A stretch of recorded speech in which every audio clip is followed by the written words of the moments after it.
Hi guys, me again. Week 2 of the Corona apocalypse. This week, the beginning of the week is pre-test. Second half of the week is strike test. And stay tuned as we go on through the week. So we'll let you know exactly how we're going to be doing strike tests. Obviously, it's going to be different from normal. Your stripe is going to be for intensity. So we're looking for all those things that you normally get stripes for. Intensity kind of pulls them together. We're looking for focus, we're looking for power, we're looking for speed, we're looking for accuracy. All those things put together is what gives you intensity.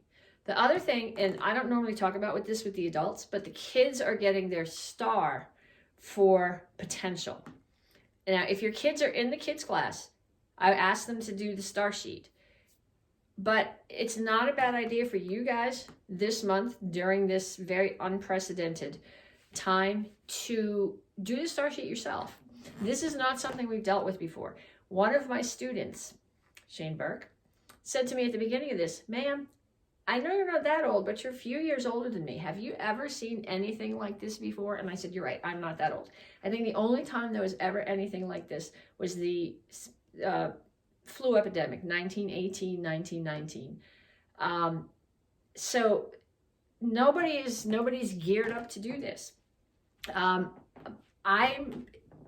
have one kid who lives in China and one who lives in New York, which are like the two biggest centers. The first one, and what's currently by far the biggest one in the country, almost the biggest one in the world, right in New York. So yes, I'm stressed about that. However, I'm an introvert and I'm really good with the social distancing thing, and I don't have small kids home with me. So I'm physically pretty relaxed about this. But if you're home and you're trying to get your workouts in, get your kids' workouts in, keep yourself sane, keep your kids sane, get your work from home stuff done, feed everybody, not have the house come tumbling down around you, that's a lot of stress. What you need to think about is your potential as a black belt. Not just the belt that you're wearing, but the habits that you get from it. Integrity, concentration, perseverance. Perseverance is a huge thing. Respect and obedience, humility, indomitable spirit. That's what's going to get us through this. And I know that sounds kind of hokey, but I want you to think about that while we're doing this, okay? So first thing, warm-ups. You guys have done this a million times. I'm not going to sit here and do a 10-minute warm-up on the video. But I'm going to give you some variations of the things that we normally do as warm-ups. And then I want you to play with these, either pause the video and do them later, or tag them on at the end. So we always start with jumping jacks. I'm going to put my mat back out before I start jumping. We always start with jumping jacks. So here's our normal jumping jacks. Okay, some variations of these. For some of you guys, these might be really easy. For some, not so much. It's called cross jack. I think they come from one of the Beachbody programs. I don't know if they come from Tony Horton or from Shaun T. But for some of you guys, this is going to be sort of like this thing, making things happen. So if you can't do this, practice that. And if you can't do that, practice this. And then go back to the cross jacks. Okay, other variations of jumping jacks. If your legs are hurt, just move your arms. If your arms are hurt, just move your legs. Okay, lots of variations of jumping jacks. Push-up variations. I don't know if you can see these. I'm going to go way back. Fingers are pointed straight forward. Crease in your elbows pointed straight forward. Elbows come down close to your body. I have to do them on my knuckles. My wrists don't bend enough. But here's your normal push-up. You can do them with your hands together. They would be in a diamond if I could put my palms and my hands on the floor. You can do them offset. So one hand here, one hand here. Instead of having them right in this, it stresses your muscles differently. So 1, 2, 3, 4, 5, and then switch your hands. So the other one is forward. 1, 2, 3, 4, 5. Okay, just some variation stuff you can play with. Variations of sit-ups. You know your regular sit-ups. Hands are here. If you have somebody home with you, get them to sit there, come up, throw some punches. Either at targets they're holding for you or at their hands. Come down, touch foot, alternate feet. Okay, lots of variations for jumping jacks, push-ups, and sit-ups. what I want you to do, and you can do it either now, pause the video, or do it at the end, because I'm going to give you a bunch of stuff to do at the end. Minute jumping jacks, minute of push-ups, minute of sit-ups, minute to stretch. There's stretches in the videos I posted last week. That's how we always start a stripe test. Keep it as normal as possible. So do those things that we normally do at the beginning of a stripe test. Okay, then kicks. I forgot to start the clock. Okay, then kicks. So from the beginner curriculum and the black belt curriculum, the kicks involve rolls and break falls. So I want you to start here. I want you to practice your break fall. Right back to the break fall and then back up. So 1 and up. 2 and up. Okay, 5 break falls, 5 back break falls, 5 front break falls. Practice some rolls if you want to. We practiced a couple of kinds of rolls earlier in the week. We practiced the regular shoulder rolls, forward and back, and we practiced a roll for warming up. Okay, practice those too. Kicks. Oh, we're going to come back to a couple of more difficult kicks in a few minutes. From the white belt curriculum, low blocks and high blocks. We talked about this in the video that I did Thursday. I think it went up Thursday actually. So we're going to start here in a horse stance. My target's in front of me, so my toes are straight forward. Unlike the nyanchis, where your toes are out, toes are straight forward right now. So I'm going to start here, hands on my hip, high block, rotate. So I'm rotating my hips away. Well, not really my hips are staying stationary, but the upper body. And if you do nyanchis, this is going to make a lot of sense. So high block, high block, high block. So I'm going to do 5 sets. 1, 2, 3, 4, 5. And then I'm going to do the same thing with low block.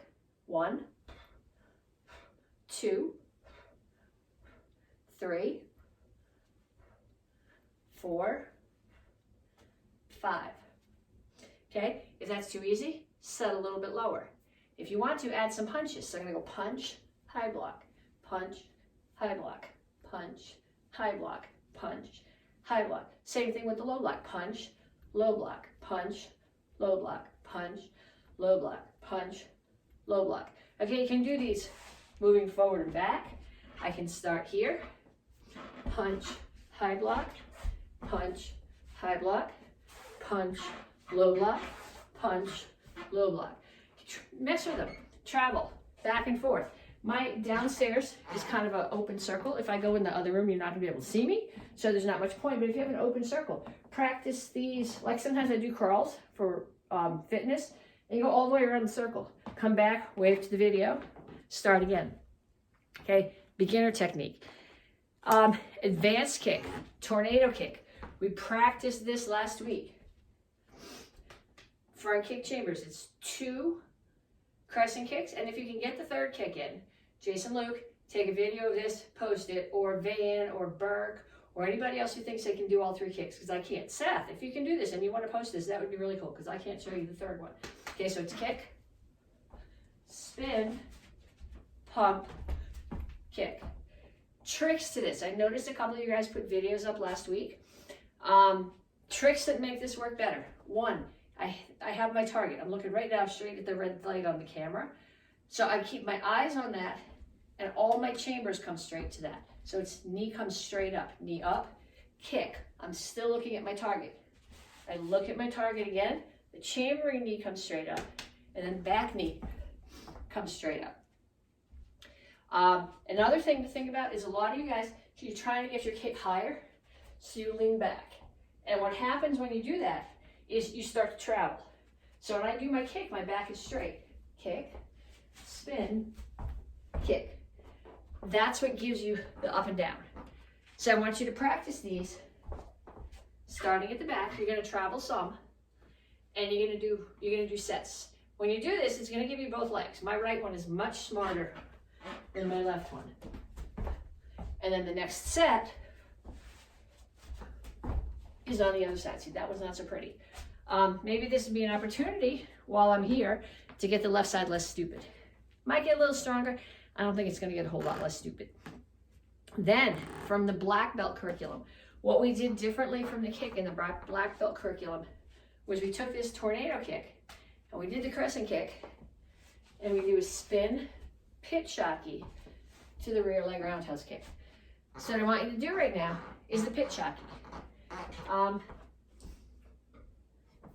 not going to kick this hard. It's going to hurt if I do. But ideally what you're kicking when you do a pit shocky is with the ball of your foot. Most of us realistically are kicking with our instep.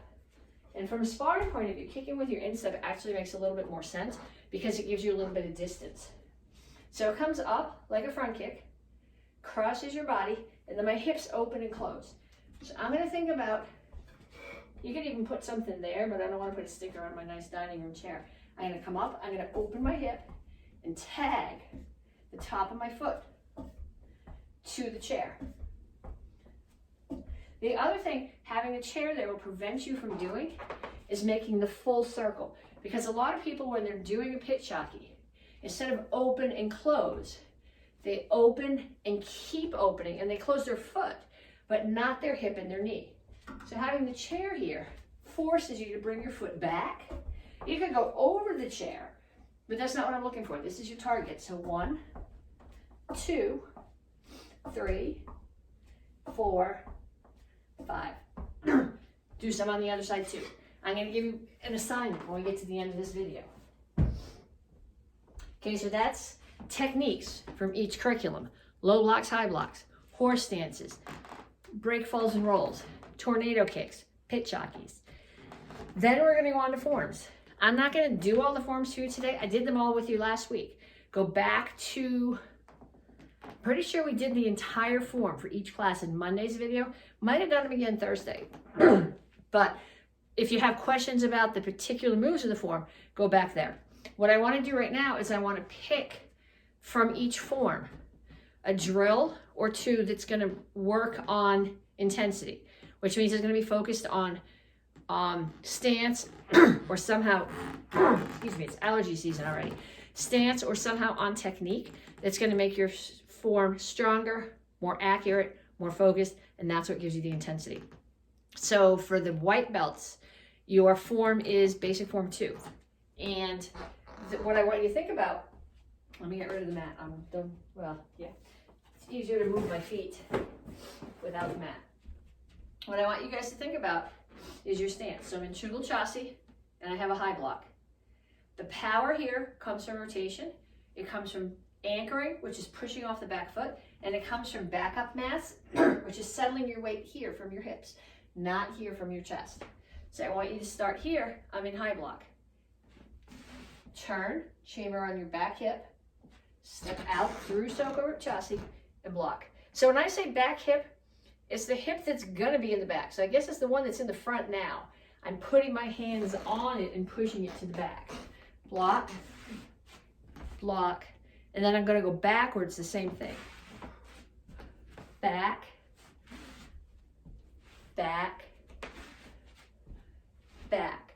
So I want you to do those, forward and back and forward and back. And just like I said before, if you have a circle or up and down your driveway or out in your yard, I did a video yesterday out in my yard, and I don't think the people who were passing by realized I had the phone on the tripod, and they just were looking at me like crazy, like I was talking to myself out in the yard. But up and down your driveway or around. Okay, that's the drill that I want you to practice from basic form 2. From the beginners this month, beginners, and you'll have 2 forms this cycle. So last month we tested on basic form 3. So we did the whole form, even though it was the half of the month, because you have 2 forms. This month, you're doing Pyeongan Shodan. Couple of things I want you to practice from Pyeongan Shodan. The first one is very similar to the drill we just did for the white belts. So I'm going to rotate in, do low block. My hips are in. My hips are going to rotate away as I chamber and center block. So rotate into the low block, hips away, center block. You can rotate your feet if you need to. I don't rotate my feet, I just rotate my hips. So my hips rotate, my knees go with them because of that, but my feet stay planted, which I feel gives me a little more of a solid base and it's a little bit faster.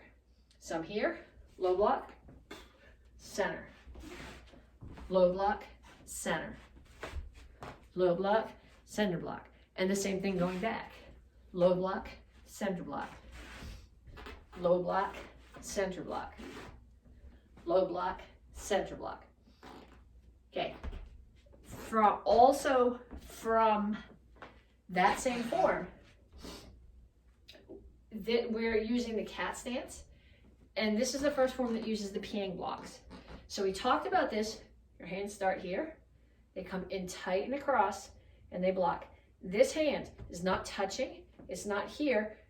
My elbow is not way up or down, it's just level, and my wrist is across my shoulder plexus, fingers are tucked, and the other hand's doing a low block. So you're gonna start here. No feet right now, you're just gonna chamber and block. 1, 2, 3, 4, 5. Same thing on the other side.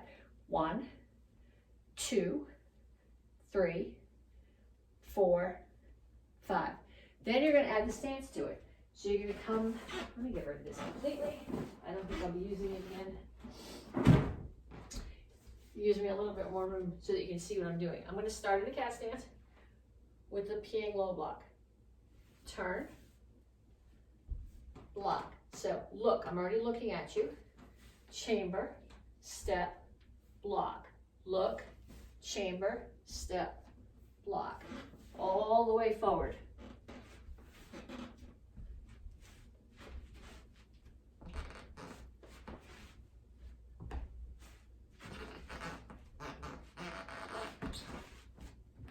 And then back. The form doesn't go backwards, but I really feel like this is a more natural use of the stance. Because if somebody's throwing a punch at me, I want to be stepping away, not leaning in and then leaning back. You're doing that in the form because the form has got, the block has to be look, chamber, step, block. So that's got to be there. But being able to back up, I think, is a very, someone's throwing a punch at me, I step back and I block. I think it's a really good use of the form. So I want you to do those. Forward and back, forward and back, forward and back. Nyanchi 3, Nyanchi Samdan. The biggest thing with this, the Nyanchis, and I've been telling you guys this for what, 8 months now, 10 months, is stance. Stance of iron. Okay, this is not a stance of iron. And it's funny because we used to test for our black belts at Chizik headquarters, and there was a lot of schools, and this just used to make me crazy, who would do their Nyanchis with their feet like this, across and out, and across and out. And that is just not stance of iron or iron horse. You need to be down in a horse stance. My toes are straight forward. Actually, ideally they're in. If you can't get them in, straight forward. Knees are bent, back is flat. This foot, what you're doing is you're kicking somebody's knee there. So it's got to come up as high as my knee. And then I knocked them down, so they're on the ground. The other foot's got to come up as high as the knee so that I clear them and then stomp on them when you get there, or stomp on the knee of the next guy who's coming. So I don't have very much room here, but what I want you to do, hands up, is step, step, step, step, and back. Step, step, step, step. Tons of those. You can't do too many of those. The other thing that I want you to practice from this form is this punch. Okay, this is a block. Somebody's throwing a hook punch at your head. You're coming right inside and you're punching them here. So I punch, they punch, I use this as a block. This hand comes here. It's keeping them at distance as I chamber, and I come back and I hammer. So here's my rotation. There's the hammer. I'm hitting with this right to the temple. So I want you to practice punch, chamber, hammer, punch, chamber, hammer, punch, chamber, hammer, punch, chamber, hammer. Okay, so it's right out of the form. 1, 2, punch, chamber, hammer. I want you to practice that, I don't know, a million times. Have somebody throw a punch at you, a hook punch. Punch them in the bicep. Keep them at distance. hammer to the temples. Don't really hammer to the temples or you're not going to be able to get anybody to practice with you later. Okay, so those are the two things that I want you to practice from this form. From row high, which I want you to practice. This is like my pet peeve in row high, is when people do this. The form doesn't do that. The form settles into a really low horse stance. My target for the horse stance, or for the block that I'm doing the horse stance, is off to the side. And then the next target that's coming at me is at 45. So I'm going to pull back to a Japanese cat stance. 90% of my weight here, only 10 here, punch. So I want you to do that. 1, 2, 3, 4, 5. Okay, in the form it's on that side. But practice it on the other side too. It's probably going to mess with my brain a little bit. 1, 2, 3, 4, 5. Okay, that's the thing that I want you to practice from row high. From Gun Sangoon. Honestly, I think the coolest thing in Gun Sangoon is when you come here and you block and you slam the person onto the floor. I just think that's the coolest part of the form. So some of you guys get down on the floor really easily. Some of you guys do not. And I think in a lot of cases, it's not because you can't get on the floor. It's because you're afraid you're not going to be able to get back up from the floor afterwards. So what I want you to do is I want you to practice. I come here. So I grab the guy's head. I pull it in. I slam it between my palm and my elbow. Then I put my hands on his shoulders and slam them on the floor. Then what I want you to practice is this. So I want you to come 1, 2, 3, 4, 5. Okay, so I want you to practice those. You can practice it on the other side too. It's not quite as important because it's never in the form. But that's really more about strength. It's about balance. Balance is a function of strength. So the stronger you get your quads, the stronger you get your core, the easier that's going to be able to do. So I want you to practice those. So those are techniques, stances to practice from each one of the forms. Okay, I'm going to give you something I want you to practice from each of the self-defenses. Okay, white belt self-defenses. White belt self-defenses are mostly, they're really not for someone who's threatening your life. They're for someone who's being a nudge.